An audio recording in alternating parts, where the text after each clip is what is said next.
Hello, my name is Aditya Chinni and I'm a lead instructor at certschool.com. We teach project management and associated disciplines at Certschool. For my students and other aspirants, I have published a project management tutorials for PMP certification exam. This video is placed on my tutorials index page.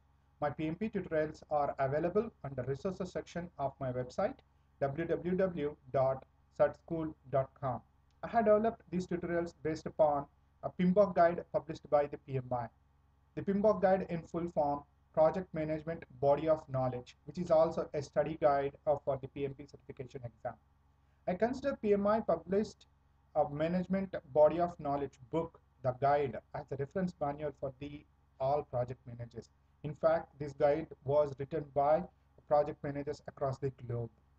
That is the reason PMI was able to set a project management standards for all industries in this guide. I have been practicing project management for a long time, and I can assure you that this guide covers each and every aspect of day-to-day project management life. But this guide was never written as like a framework. There was no attempt to make it as a framework. This guide was developed based upon knowledge principles, knowledge-based approach. So you can see my other article on knowledge-based approach versus a framework approach. Each project management objectives will be achieved by set of activities, and those activities together termed as a process. PMI identified 42 key important project management objectives and thus developed 42 project management processes.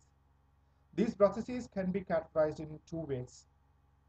Either you can categorize using a timeline, or you can categorize using a project management constraints.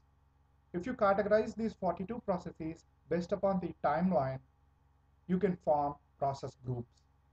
PMI identified 5 process groups, and those are all initiation, planning, execution, monitoring and control, and finally closing. These are all based upon the timeline. And if you take the constraints, project constraints, these 42 processes can be categorized into 9 categories, which are called as knowledge areas.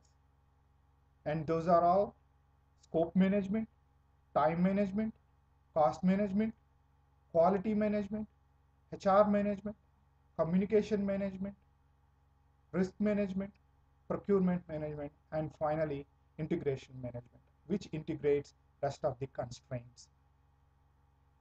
The PMBOK guide is organized in between these 5 process groups and 9 categories.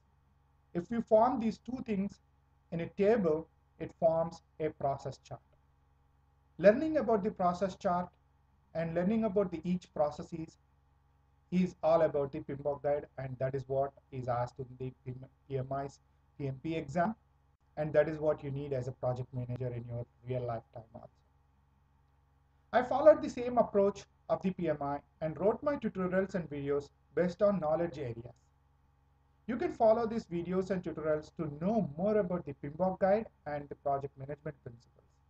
And of course, these tutorials and videos will never replace or never substitute my classes. I teach project management classes and for the PMI, PMP exam preparation also. I have two formats. One is online classes and second one is bootcamp or a classroom classes. You can see more details on my website www.certschool.com.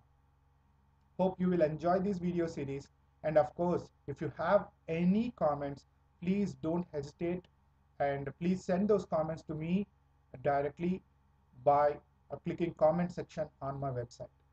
Thank you for seeing this video, and always I say happy learning.